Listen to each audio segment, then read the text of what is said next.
Hello guys, samahan niyo ako mag-unboxing. Isa to sa mga rare find ko dito sa online. Tara guys, i-open na natin siya kasi sobrang excited ko na talaga siyang makita.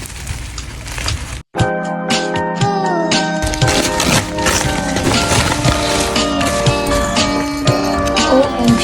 Ganda ng quality. Look at that. My God. Ayan guys.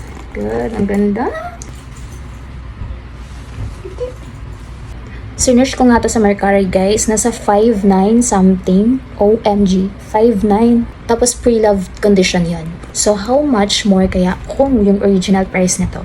Ano yung mga ate ko? Sobrang ganda ng quality. Like yung leather niya mga ate ko. Look at that.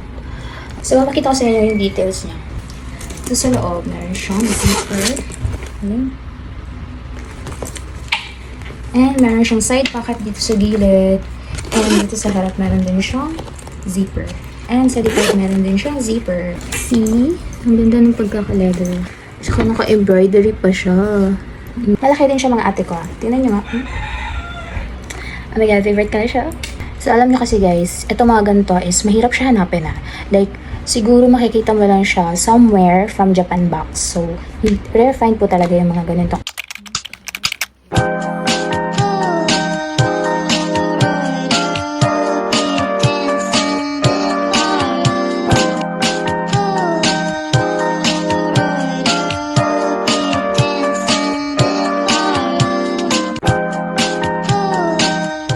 See you lang for today. Thank you for watching.